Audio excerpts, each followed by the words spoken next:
Hi, I'm Brett from PM Squared Consulting. This is a quick video that draws a parallel between OKRs being like Google Maps compared to the old strategy approach of being a paper map. Here's the thing. Everyone in your organization is going to see OKRs in a different light. HR sees it as a way to get rid of the annual performance review. The CEO sees it as a tool for better strategy execution. Sales sees it as a better way to get alignment between marketing, sales, and operations, and so forth.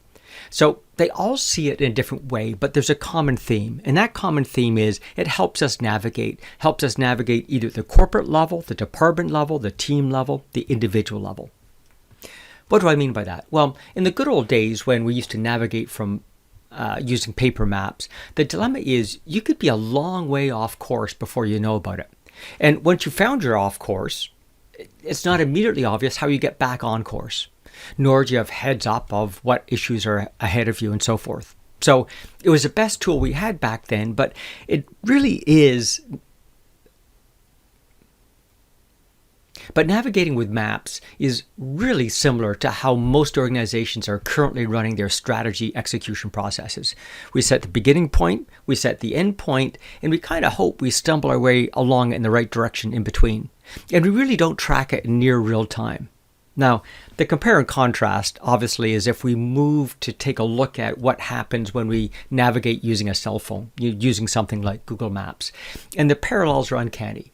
Right? In Google Maps, it chooses the best route based on your criteria. I want to go from A to B. My criteria is I want to avoid toll roads, or I want to get the fastest possible. And that is what should happen with your strategy as well, right? When you lay down the beginning point, end point of your strategy, and then begin filling in the gaps with monthly objectives and key results, or quarterly OKRs, your team begins to map the best route. What are the milestones I take on my route between points A and B? Of course, Google Maps makes endless mid-course corrections if and when you make mistakes as you're going from point A to point B. And of course, as you're moving through your strategy, there are endless midpoint corrections that need to get done. And the trick is the team needs to be able to make those mid-course corrections without escalating up the organization chart. They need to understand what the strategy looks like, what those midpoint milestones are, what are the outcomes we're looking for, and navigate in that direction. Now, Google Maps also informs you of potential problems ahead, right? It takes a look at traffic issues and that sort of thing and gives you alternatives, again, within your criteria. What are the resources, the human resources, the dollars, the markets? Those are constraints to your strategy, and your OKRs give you ideas in your performance meetings about how to navigate around the potential problems. And they should give you a bit of a heads up, right? As you take a look at your OKRs, they should give you early warnings, lead indicators of what might be happening ahead. Now, Google Maps also takes into account other data, such as weather. Well, our strategy needs to do the same thing, and OKRs give that to you, right? You get heads up on related issues like how a major project is progressing. Is it ahead of schedule or behind? How am I impacted by that? In addition, in a Google Maps, you can drill into more detail if you need to, right? You just zoom in on the map and you can take a look at that more detailed layout, and even go into Street View and see it from a different dimension.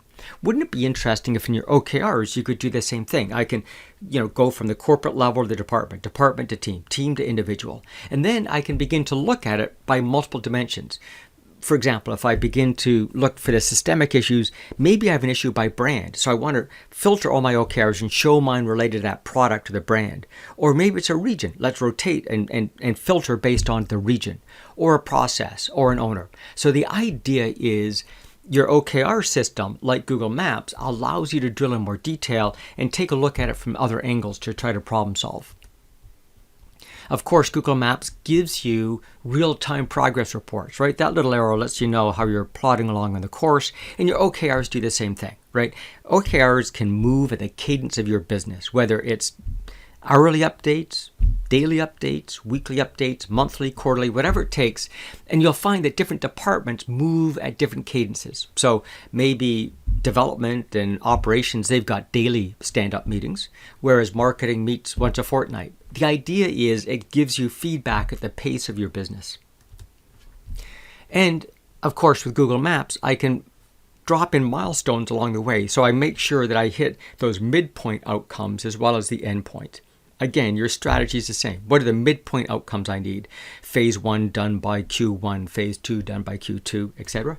And then finally, Google Maps is always with you. It's in your back pocket. You don't have to look at it all the time, but the instant you need it, it's there and available to you.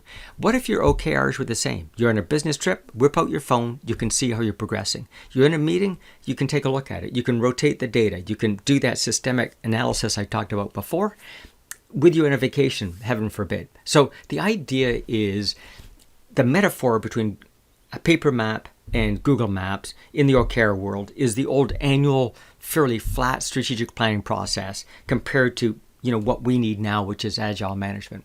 It begs the question, why would you ever go back to a paper map?